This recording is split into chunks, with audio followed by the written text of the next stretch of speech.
സുരക്ഷാ അനുമതി റദ്ദാക്കിയ കേന്ദ്ര സർക്കാർ നടപടിക്കെതിരെ ഡൽഹി ഹൈക്കോടതിയെ സമീപിച്ച് തുർക്കി എയർപോർട്ട് സർവീസ് കമ്പനിയായ സെലിബി അവ്യക്തമായ ദേശീയ സുരക്ഷാ ആശങ്കകൾ ചൂണ്ടിക്കാണിച്ചാണ് നടപടിയെന്ന് ഹർജിയിൽ ആരോപിക്കുന്നു. അച്യുതൻ വിവരങ്ങൾ വച്ചിരുന്നു. അച്യുതൻ, അത് രാജ്യത്തിൻ്റെ തീരുമാനമാണ്, ആ തീരുമാനത്തിന് കൃത്യമായ കാരണങ്ങളുണ്ട്.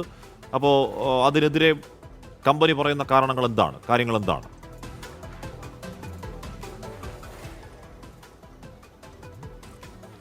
ഹാഷ്മി, നമുക്കറിയാം ഈ പാകിസ്ഥാൻ ഇന്ത്യ ഒരു സംഘർഷ സമയത്ത് പോലും പാകിസ്ഥാനെ സഹായിച്ച ഒരു രാജ്യമാണ് തുർക്കി. അതിനുശേഷം തുർക്കിയുടെ സമൂഹ മാധ്യമ അക്കൗണ്ടുകളടക്കം ഇന്ത്യ പരിശോധിക്കുകയും അതിനെതിരെ നടപടി സ്വീകരിക്കുകയും ചെയ്തു. അതിന് തൊട്ടു പിന്നാലെയാണ് ഈ തുർക്കി കമ്പനിയായിട്ടുള്ള സെലിബി എയർപോർട്ട് സർവീസിന് സുരക്ഷാ അനുമതി റദ്ദാക്കിക്കൊണ്ട് ഇന്ത്യ അത്തരമൊരു തീരുമാനം എടുക്കുന്നത്.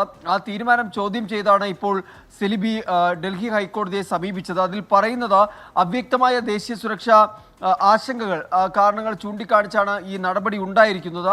3791 തൊഴിലവസരങ്ങളും നിക്ഷേപകരുടെ ആത്മവിശ്വാസത്തെയും തകർക്കുന്നതാണ് ഇത്തരമൊരു നടപടി. അപ്പോൾ അത് പരിശോധിക്കേണ്ടതുണ്ട്.